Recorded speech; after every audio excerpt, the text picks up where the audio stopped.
तो बहुत बहुत स्वागत करते हैं आपको इस वीडियो में। आपको भी अच्छा लगा होगा इस चैनल को खोल करके, क्योंकि आप जिस चीज़ की तैयारी करना चाह रहे हैं, जिस चीज़ के बारे में आप परेशान हो, उस चीज़ के लेकर के हम आज आपकी वीडियो के माध्यम से मुलाकात कर रहे हैं। तो जो बच्चे 10वीं पास कर चुके हैं, जो भी स्टूडेंट 10वीं पास कर चुके हैं, जो भी बालक और बालिकाएं, उन सब बच्चे के लिए ये वीडियो बना के ला रहे हैं। क्योंकि क्या है, बहुत से बच्चे चाहते हैं कि हम 10वीं पास करने के बाद क्या हो, अपने घर परिवार के पोषण के लिए, उसकी आर्थिक व्यवस्था सही करने के लिए क्या करें, हम जॉब करें। क्या ऐसे तो आप सोच ही रहे होंगे, तभी तो आपने इस वीडियो को खोला है। तो हम आपको एक एक ऐसे ऐसी पॉइंट बताएंगे जो आपको क्या होगी, जो आपके साथ डर है उसको भी खत्म करेंगे, और कैसे पढ़ाई आपको करनी है इस जॉब के लिए, इस जर्नी के लिए, उसके बारे में भी बताएंगे। तो आइए हम बात करते हैं कि बहुत से जो हमारे ग्रामीण इलाके के बच्चे हैं, मध्यम वर्गीय के परिवार के बच्चे हैं, गांव से बिलोंग करते हैं, उन बच्चे क्या सोचते हैं कि हम 10वीं पास कर चुके हैं, अब हम क्या करें, एक ऐसी जॉब करें जिससे क्या हो, हमारी आर्थिक व्यवस्था, हमारे घर की और हमारे एक अच्छी करियर बनने की क्या हो, शुरुआत हो। अच्छा ही बहुत सोचते हैं, बहुत अच्छा आप सोच रहे हैं कि आप अपने करियर के बारे में अभी से 10वीं पास करने के बाद सोच रहे हैं, तो आप क्या है, एक अच्छे दिशा में, एक अच्छे डायरेक्शन में चल रहे हैं। ठीक है, एक अच्छे डायरेक्शन को आप चुनने जा रहे हैं। तो मैं उस डायरेक्शन को आपको अच्छा और सफल बनाने के लिए इस वीडियो के माध्यम से आपसे बात करना चाहता हूँ। तो क्या है, आज हम बात करेंगे, जैसे आपको देख ही रहे हैं ऊपर, क्या है, 10वीं बात करने के बाद सरकारी नौकरी, शानदार कैरियर। क्या इसमें आपका शानदार कैरियर है? एक सेकंड भाई, स्लाइड हमारी थोड़ा हिल गई। तो जो बच्चे क्या है 10वीं बोर्ड एग्जाम पास कर चुके हैं, 11वीं में जा रहे हैं, उन बच्चों के लिए हम लेकर के आए हैं। अगर आप और आगे क्लास में तब भी देख सकते हैं, ऐसा कोई है नहीं कि आप सिर्फ 10वीं पास में तभी देखें। शानदार कैरियर, स्थिरता और सम्मान ब्लूप्रिंट। क्या है, क्या एक अगर कोई आदमी सरकारी नौकरी पा जाता है गांव में, या हमारे बिहार, उत्तर प्रदेश, पूर्वी उत्तर प्रदेश, उत्तरी उत्तर प्रदेश में, तो एक भौकाल टाइट हो जाता है भाई कि एक सरकारी जॉब है। ठीक है, एक क्या उसका मोहल्ले गांव में एक भौकाल टाइट हो जाता है कि एक सरकारी जॉब पा गया। ठीक है, तो आज हम उसके बारे में बात करेंगे कि आप कौन कौन सी तैयारी कर सकते हैं 10वीं के बाद में। सबसे पहले क्या है, सरकारी नौकरी ही क्यों भाई, सरकारी नौकरी ही क्यों, सरकारी नौकरी क्यों क्यों क्या है, जब आप एक आदमी सरकारी नौकरी पाता है तो उसका एक भौकाल बन जाता है कि सरकारी नौकरी पा गया। ठीक है, मोहल्ले, गली, गांव, रिश्तेदार सब कुछ कहते हैं भाई ये तो सरकारी नौकरी, उसका नाम लेकर के लोग काम करवाते हैं, तो एक भौकाल बन जाता है। ठीक है, ज़्यादातर बिहार, उत्तर प्रदेश और पूर्वी उत्तर प्रदेश में आप देखने को पाएंगे। तो देखिए क्या है, निश्चित कार्य घंटे, स्थिरता, बेहतरीन वर्क लाइफ बैलेंस और नौकरी पूर्ण सुरक्षा। क्या है, आप अगर एक सरकारी नौकरी पाते हैं तो क्या एक स्थिर है और एक निश्चित टाइम के लिए, अगर आपको 8 घंटा करना है तो आप 8 ही घंटे जॉब करेंगे। ठीक है, कोई टेंशन नहीं। लेकिन अगर आप कोई प्राइवेट जॉब करते हैं तो उसमें क्या होती है, बहुत ज़्यादा दबाव, आपके अंदर बहुत ज़्यादा प्रेशर बना होता है, और टाइम का भी कोई इतना नहीं रहता है, ज़्यादा भी आपसे काम करवा सकते हैं। तो क्या है, एक सरकारी जॉब है, एक निश्चित टाइम है, एक निश्चित क्या है टाइम है, एक निश्चित है कि जॉब मुझे मिल गई तो मुझे रिटायरमेंट तक ये जॉब रहेगी। ठीक है, ये सब देखा जाता है। और क्या है, पेंशन पेंशन और सुरक्षा भविष्य। क्या आप अगर एक जॉब पा जा रहे हैं तो आपको क्या है, बहुत सी ऐसी सरकारी जॉब है जो आप रिटायरमेंट के बाद क्या आपको पेंशन मिलती है, आपके बच्चे, आपके जो खानदान में आएंगे उन सबको क्या है, लाभ इसका मिलता है। कैसे लाभ मिलता है, क्योंकि आपकी पेंशन आ रही, रिटायरमेंट के बाद क्या है, भी वित्तीय स्वतंत्रता की गारंटी होती है, जो कि आपको पेंशन के माध्यम से पैसा मिलता रहता है, तो आपकी क्या अच्छी खासी जिंदगी चलती है भाई, अच्छी खासी लाइफ चलती है। इसलिए क्या है, ज़्यादातर लोग अपनी सरकारी जॉब के लिए दौड़ते भागते हैं, परेशान होते हैं। तो अच्छी बात है कि आप अच्छे करियर के बारे में सोच रहे हैं। फिर क्या है, समाज में अद्वितीय सम्मान। जैसे हमने क्या कि जो बिहार और उत्तर प्रदेश की अगर बात की जाए तो यहाँ क्या है, बहुत ज़्यादा सम्मान लोगों को मिलता है। क्या है, सम्मान उनको ज़्यादा मिलता है कि भाई इनकी सरकारी नौकरी है। परिवार और समाज में प्रतिष्ठित प्रतीक है। क्या है, समाज और परिवार में एक प्रतिष्ठित, एक सम्मानित नागरिक के रूप में उन्हें देखा जाता है।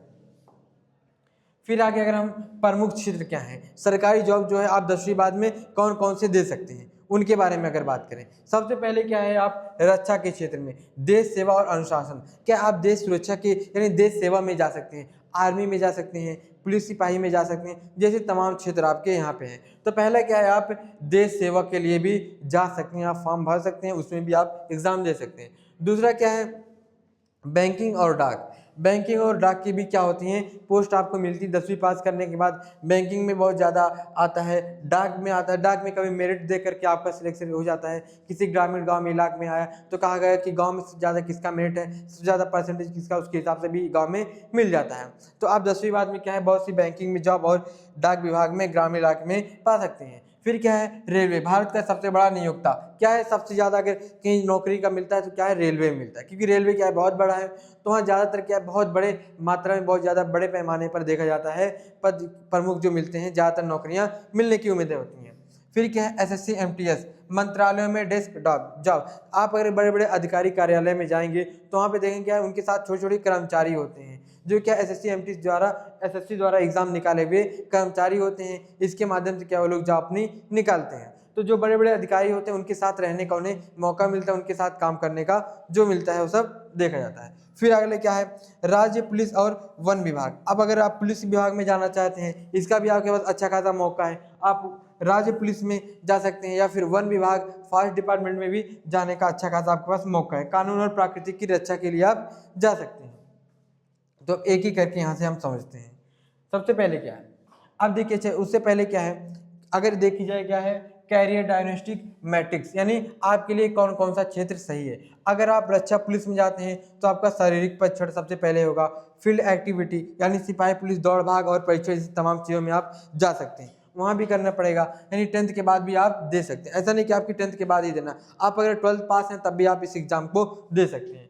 फिर अगली बात की जाए, रेलवे ग्रुप डी का मतलब जो क्या होते हैं, रेलवे पटरी देखते हैं, या फिर उसके अंदर जो कर्मचारी छोटे बड़े होते हैं उनके अंदर। सबसे पहले क्या, आपका शारीरिक परीक्षण, ठीक है, और क्या है, कार्य का स्वरूप, मैनुअल फील्ड, और क्या है, अतिरिक्त डिग्री कोई नहीं चाहिए, ठीक है, इसमें कोई अतिरिक्त डिग्री नहीं चाहिए। अगर आप 10th पास हैं तो आप दे सकते हैं इसमें।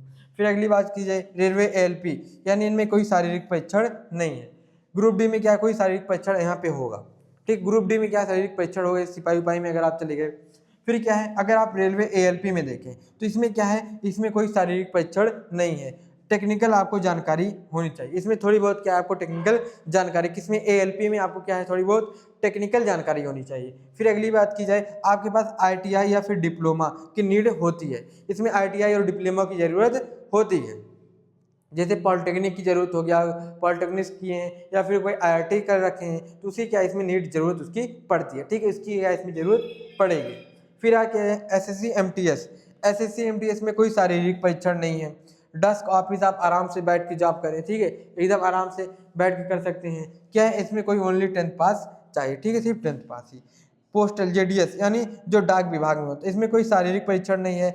रूरल फील्ड, आपको क्या है मैट्रिक बेस्ड सिलेक्शन नहीं होता।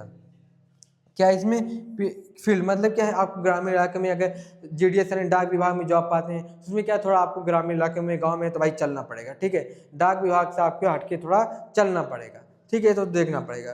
तो कुछ ये क्या थी, जरूरी चीज़ें थी, इसके बारे में हमने देखा। अब कानून और प्रगति रक्षा, यानी अगर आप पुलिस में जा रहे हैं या फॉरेस्ट डिपार्टमेंट में जा रहे हैं तो वहाँ पे क्या होगा। सबसे पहले क्या है, राज्य पुलिस कांस्टेबल, इसमें समाज में गौरव और कानून व्यवस्था बनाए रखने का अवसर। क्या भाई, अगर आप पुलिस बन रहे हैं तो एक धौस जमा सकते हैं, ठीक है, ये भी क्या अच्छी जॉब है, आपको देख के लोग एक वो होते हैं कि भाई ये पुलिस है, ठीक है, तो इसमें भी क्या है, बहुत सम्मान वाली नौकरी है। जैसे क्या शर्त क्या है, सख्त शारीरिक और चिकित्सा मानदंड, न्यूनतम योग्यता क्या है, 10वीं और 12वीं पास है। आप 10वीं पास हैं तब भी दे सकते हैं और 12वीं पास है तब भी दे सकते हैं। अगर फॉरेस्ट गार्ड के बाद में देखा जाए तो वन पर्यावरण, वन्य जीवों की सुरक्षा, इसमें प्रकृति के बीच काम करने का इच्छुक उम्मीदवारों के लिए आदर्श शारीरिक फिटनेस आवश्यक होता है। अगर आप क्या है, एक पर्यावरण से प्रेम रखते हैं, जीव जंतुओं से रखते हैं, तो इसमें क्या है, आपका अच्छा एक मौका मिल सकता है इनकी देखभाल करने के लिए, और उसके साथ साथ क्या आपको सैलरी मिलेगी, एक अच्छी सरकारी जॉब मिल जाएगी, एक किस्ती जॉब मिल जाएगी, तो क्या है, आप सब कुछ देख सकते हैं। फिर अगर आगे बात की जाए, क्या है, वित्तीय और ग्रामीण सेवा, जैसे इंडियन पोस्ट, जीडीएस, ग्रामीण डाक सेवा, यानी ग्रामीण क्षेत्रों में डाक सेवाएं। ग्रामीण क्षेत्र में डाक सेवाओं के बारे में जैसे हमने बात की कि भाई थोड़ा आपको चलना पड़ेगा। मेन विशेषता क्या है, मेरिट के आधार पर चयन, ग्रामीण छात्रों के लिए आदर्श, ठीक है, जो क्या ग्रामीण छात्र हैं, गांव के हैं बच्चे, उनके अगर गांव में अच्छे मेरिट आए उसके ऊपर भी कभी कभी चयन होता है, कभी कभी आपको एग्जाम भी देना पड़ता है, ठीक है, ये दो चीज़ आपको यहाँ पे देखने मिलेगी। और क्या ग्रामीण छात्रों के लिए आदर्श, एक अच्छा जॉब है, एक अच्छा आदर्श है कि आप घर पे रह करके ही अपने जॉब कर सकते हैं। जैसे रेलवे भी है कि आप घर पे रह करके ही जॉब कर सकते हैं, मतलब अपने घर के आसपास ही आप ज्वाइनिंग कर सकते हैं। आरबीआई यानी क्या है, बैंकिंग में अगर देखा जाए, बैंकिंग क्षेत्र में प्रवेश कार्य दुर्लभ अवसर, ये परीक्षा के नियमित रूप से नहीं होती, इसमें भी उच्च प्रतिस्पर्धा होती है। इसमें क्या है, एक छोटी अच्छी खासी इसमें भी एक सरकारी जॉब मिल सकती है। बैंकिंग में बहुत से पद खाली होते हैं, अच्छे खासे आते रहते हैं। परीक्षा की तैयारी कैसे करें, ठीक है। अब बात की हमने जैसे भी परीक्षाओं की बात की, 2-3 परीक्षाओं के बारे में बात की, जैसे हमने 5 परीक्षा के बारे में यहाँ पे लाया था, चाहे वो आर्मी में हो, बैंकिंग में हो, रेलवे में हो, रेलवे ग्रुप डी के बारे में हो, एसएससी के बारे में हो, तो हमने 5 जो अच्छे खासे आपके जॉब पाने के मौके हैं सरकारी नौकरी। लेकिन आप पढ़ाई कैसे करें उसके बारे में बात करेंगे। मेन तो भाई पढ़ाई, तभी तो हो पाएगा। सबसे पहले क्या है, इसको मैं थोड़ा और ऊपर कर लूँ, ठीक है। यहाँ देखा जाए सिलेबस समझे, सबसे पहले क्या आपको सिलेबस समझना भाई क्या आएगा। अपने लक्ष्य के परीक्षा पैटर्न पर सिलेबस का गहन अध्ययन करें। सबसे पहले आपको क्या समझना है कि मेरा सिलेबस क्या है। मैं अगर रेलवे का एग्जाम देने जा रहा हूँ, एसएससी का एग्जाम देना जा रहा हूँ, ग्रुप डी का एग्जाम देना चाह रहा हूँ, रेलवे में एएलपी का एग्जाम देना चाह रहा हूँ, आर्मी का एग्जाम देना चाह रहा हूँ, तो मेरा सिलेबस क्या है। सबसे पहले उसको अच्छे से पढ़ें सिलेबस को, फिर उसकी गहन अध्ययन करें, उसकी डीपली पढ़ाई करें, उसके प्रीवियस ईयर पेपर को सॉल्व करें, इस तमाम चीज़ों को करें। फिर अगला क्या है, नींव मजबूत करें।